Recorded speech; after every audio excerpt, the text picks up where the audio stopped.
இந்தியாவுடைய புகழ்பெற்ற நடனங்கள் ஒரு பக்கமும், அது எந்த மாநிலத்தை சார்ந்தது அப்படிங்கிறது இன்னொரு பக்கமும் பொறுத்துக்க டைப்பில் கொடுத்துருக்காங்க. முதல்ல என்ன கொடுத்துருக்காங்க அப்படின்னா, அஸ்ஸாம் கொடுத்துருக்காங்க. அஸ்ஸாம்னா பிஹு அப்படின்னு கொடுத்துருக்காங்க. ஆனால் இதில் இல்லை, ஆப்ஷனில். அப்போது மேலே இருக்கக்கூடிய அந்த சத்ரியாங்கிறது நம்ம ஆப்ஷனில் இருக்குது. அதில் அஸ்ஸாமில் சாமிங்கிறத ஞாபகம் வச்சுக்கோங்க. இதில் சத்தியம், சாமி சத்தியமான்னு ஞாபகம் வச்சுக்கலாம். அடுத்து கர்நாடகா யக்ஷகானம்.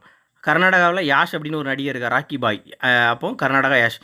அடுத்து ஆந்திர பிரதேசம் குச்சிப்புடி. ஆந்திராவில் குச்சிப்புடி அப்படின்னு கொடுத்து சண்டை போடுவாங்க அப்படின்னு ஞாபகம் வச்சுக்கலாம். கதகளி. கதகளி அப்படின்னா கேரளாவோட கதகளி கண்டல்லோ அப்படின்லாம் பாட்டு வரும்ல. ஸோ ஆப்ஷன் 3, 4, 2, 1 சி தான் விடை.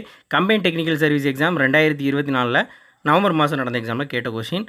இது வந்து சிலபஸ்கில் எப்படி வருது அப்படின்னா, பகுதி 3 இந்தியாவோட வரலாறு பண்பாட்டில் இந்திய பண்பாட்டின் இயல்புகள் வேற்றுமையில் ஒற்றுமை அப்படிங்கிற தலைப்பின் கீழே தான் இந்த மாநிலத்தோட நடனங்கள் அப்படிங்கிற விஷயம்லாம் வருது. புக்கில் பார்த்தோம் அப்படின்னா 198வது பக்கம் அந்த பாக்ஸ் மேலே இருக்கக்கூடிய அந்த படத்தில் இந்த கண்டென்ட் இருக்குது. பாடம் வந்து பன்முகத்தன்மை அறிவோம், 6ஆம் வகுப்பு முதல் பருவம் சமூக அறிவியல் புத்தகத்தில் இருக்குது.